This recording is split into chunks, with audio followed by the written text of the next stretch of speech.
General Wakeruzzaman যখন দাঁড়িয়ে রেখেছেন, এটা বাংলাদেশে ভীষণ রকম মানে যারা ইতিবাচক চিন্তা করেন দাড়ি নিয়ে, ইসলাম নিয়ে, ইমতিহান নিয়ে, তাদের কাছে তিনি এখন রীতিমতো পীরে কামেল।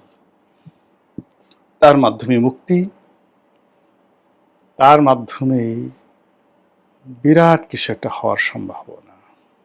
এটা মাঠে ময়দানে হুজুররা প্রচার করা শুরু করে দিয়েছেন। এক বিখ্যাত মানে ইসলামী বক্তা তিনি দেখলাম যে মোদিকে গালাগালি করছেন। তোমরা ভারতীয়দেরকে বলছেন, তোমরা আমাদের ওয়াকারুজ্জামান সেনাপ্রধানের দাড়ি নিয়ে কটূক্তি করো, তোমাদের প্রধানমন্ত্রীর মুখে দাড়ি তোমাদেরকে লজ্জা লাগে না? পারলে মোদির দাড়ি নিয়ে কোনো কথা বলো।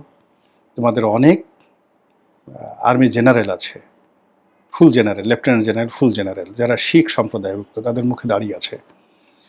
মাথায় লম্বা চুল এবং চুল ঢেকে রাখার জন্য তারা পাগড়ি পরে, মুসলমানদের মতো করে তারা পাগড়ি পরে।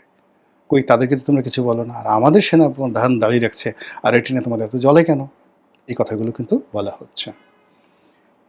আর এই কথাগুলো যখন বলা হচ্ছে, এবং আপনি দেখবেন সেনাপ্রধান যখন দেশের বাইরে থেকে দাঁড়িয়ে রেখে বাংলাদেশে ঢুকলেন, সঙ্গে সঙ্গে সারা বাংলাদেশের সাদা পতাকা, কলেমা খচিত সাদা পতাকার বন্যা বয়ে গেল, ভীষণ রকম বন্যা বয়ে গেল।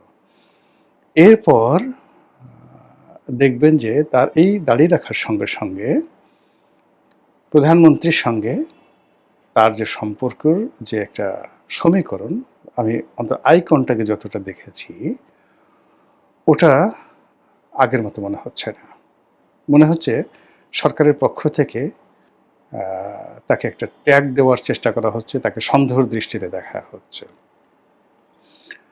অন্যদিকে ভারতীয় মিডিয়া থেকে শুরু করে পশ্চিমা মিডিয়াগুলো, তারা প্রকাশ্যে অপ্রকাশ্যে, বিশেষ করে বেশ কিছু ইউটিউবাররা নানা রকম কথাবার্তা বলার চেষ্টা করছেন, কিন্তু ওয়াকারুজ্জামান বা সেনাপ্রধানের পক্ষ থেকে আসলে কোনো রকম প্রতিক্রিয়া দেখানো হচ্ছে না।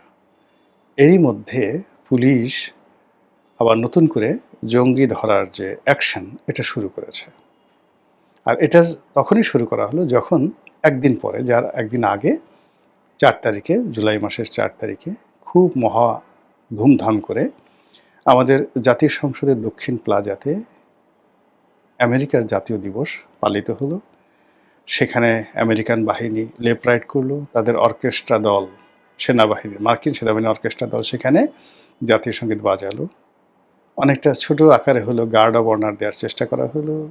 ব্রেন্ট ক্রিস্টেনসেন তিনি সেই গার্ড অব অনার গ্রহণ করলেন।